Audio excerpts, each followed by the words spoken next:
કાગડો કાગડો કાગડો કાગડો. જોયા ને બાળ મિત્રો, કાગડા બી જોયા ને?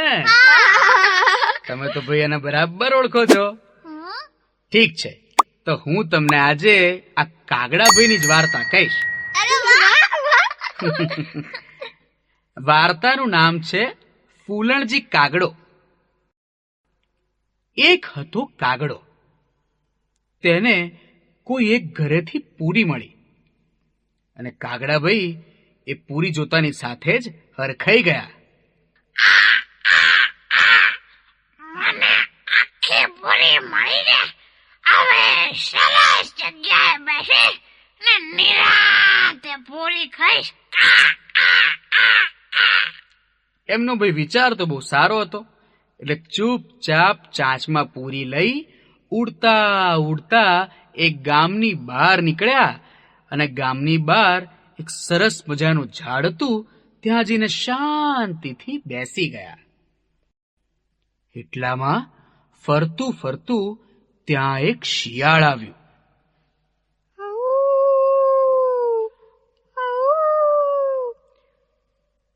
એ શિયાળ ત્યાં ઝાડ નીચે જઈને બેઠું.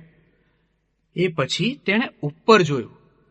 ત્યાં એને ઝાડ ઉપર બેઠેલા કાગડાભાઈ દેખાયા અને એણે જોયું તો એમના મોઢામાં એક પૂરી હતી.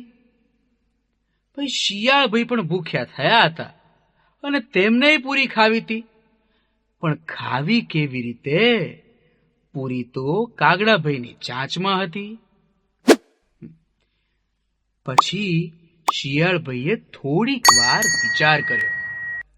અને બાળ મિત્રો, તમને તો ખબર જ છે કે આ શિયાળભાઈ કેટલા ચતુર પ્રાણી છે. તેમને તરત જ ઉપાય મળી ગયો અને શિયાળભાઈ કહે, નમસ્તે કાગડાભાઈ. પણ કાગડાભાઈ પણ શાણા હતા, કંઈ કરતા કંઈ જ બોલ્યા નહીં. કારણ જો બોલવા જાય તો મોંમાંથી પૂરી પડી જાય. એટલે શિયાળે ફરીથી કહ્યું,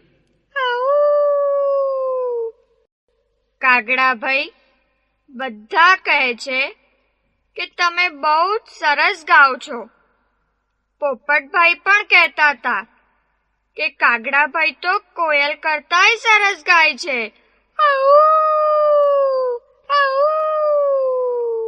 પછી શું થાય? પોતાના વખાણ સાંભળી કાગડાભાઈ તો એકદમ ફૂલાઈ ગયા અને શિયાળે આગળ વખાણ કરતા કહ્યું, કાગડાભાઈ, શું તમારો કંઠ છે? વાહ ભાઈ વાહ, વાહ ભાઈ વાહ. આજે તો એકાદ ગીત સંભળાવી જ દો.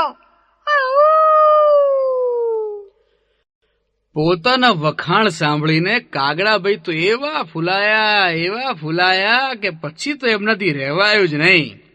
અને પછી તો એ ભૂલી ગયા કે પોતાની ચાંચમાં પૂરી છે.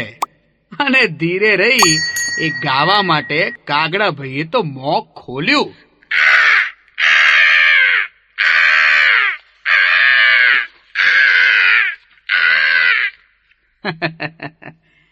વાહ ભાઈ વાહ, મને પૂરી મળી ગઈ.